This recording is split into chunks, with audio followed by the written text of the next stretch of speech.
Sean todos bienvenidos a Palabra de Fuego, donde la palabra de Dios quema en tu corazón.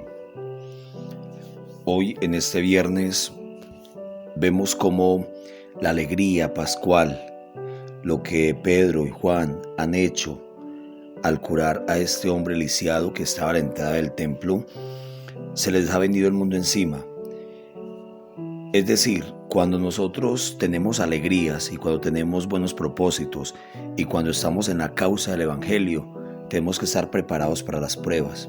Aquí ya, hoy, en los Hechos de los Apóstoles, percibimos cómo se le viene, ya empieza la batalla, empiezan las consecuencias de seguir a Jesús y los discípulos tienen que enfrentarse a los ancianos y a estos hombres que preguntan por qué y con el poder de quién han hecho ese milagro. No pueden aceptar que es Jesús resucitado el que ha estado actuando en ellos. Lo primero que tenemos que tener en cuenta hoy es que no hay paraíso sin serpiente.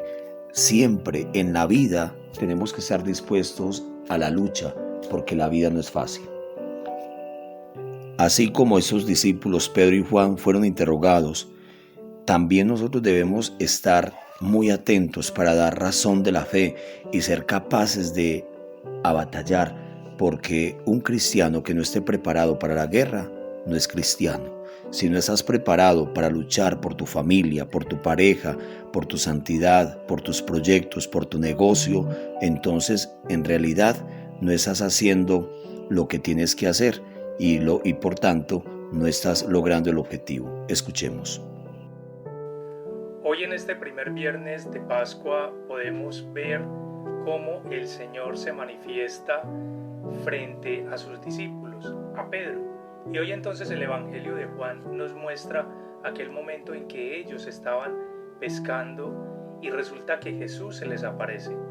Y al aparecerse dicen, ¿y qué es lo que pasa? Dicen, no hemos pescado, el pescado no es abundante. Y Jesús dice, vayan otra vez y echen las redes, pero no la echen al mismo lado que la han echado, sino échenla al lado derecho. Y es así como entonces sale una abundancia de peces. ¿Qué nos quiere decir esto hoy en este momento de reflexión el Evangelio? Y es que cuando nosotros nos encontramos con el Jesús resucitado y cambiamos esa perspectiva de vida, allí es donde vamos a tener abundancia. Muchas veces en nuestra vida solemos hacer las mismas cosas y creemos que nosotros estamos haciendo bien. Y hoy entonces se nos presenta a Pedro y varios de sus discípulos. Aquí podemos ver en clave de evangelio que es la comunidad que crece. Cuando una persona, un líder, muestra verdaderamente autoridad, se pueden cambiar las cosas. Y esa autoridad que hoy muestra es el Jesús resucitado. ¿Será que verdaderamente yo estoy escuchando a ese Jesús resucitado? ¿Estoy verdaderamente interpretando su palabra y mirando ese plan de salvación que tiene para ti y para mí? ¿Será que estoy haciendo comunidad? Hoy en este viernes de Pascua primero, analicemos y entremos en meditación. ¿Será que realmente estoy siendo ese discípulo que lleva a Jesús como estandarte? Meditemos, vivamos la palabra de hoy y recordemos como siempre, hoy, en este día, ver en nuestro hermano el rostro de Dios. En el Evangelio encontramos algo sumamente hermoso y es que Pedro vuelve a sus oficios de pescador y a pesar de que tenía tanta experiencia como pescador, pasó toda la noche sin poder pescar.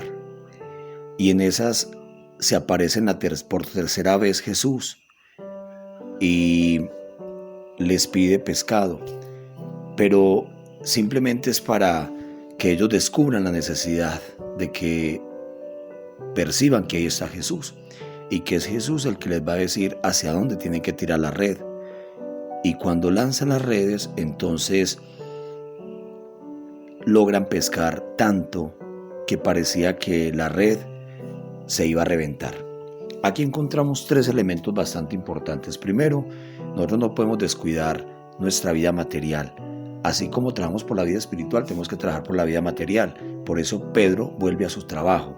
En segundo lugar, Jesús se aparece y Jesús es el que indica por dónde tenemos que tirar las redes, por dónde es que tenemos que ir, por dónde es que tenemos que transitar, hacia dónde tenemos que dirigir nuestra mirada, porque Él es el que conoce toda nuestra realidad.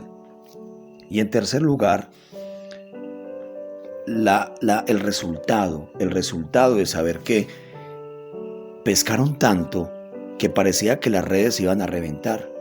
Es que con Jesús obtenemos resultados sumamente grandes y sumamente hermosos, pero muchas veces no queremos escucharlo o no creemos que Él tenga la razón. Pidámosle al Señor entonces que en este día escuchemos su voz, que aunque estemos a veces pasando por la noche en que no podemos pescar, esta gran noche del dolor, esa gran noche de la prueba, esta gran noche donde no han resultado las cosas, algún día llegará la voz de Dios, escucharemos su voz y podremos obtener inmensos resultados. Y que la bendición de Dios Todopoderoso, Padre, Hijo y Espíritu Santo, descienda sobre ustedes y los acompañe siempre. Un feliz día para todos. Gracias por compartir, gracias por dejarse alimentar por la palabra de Dios.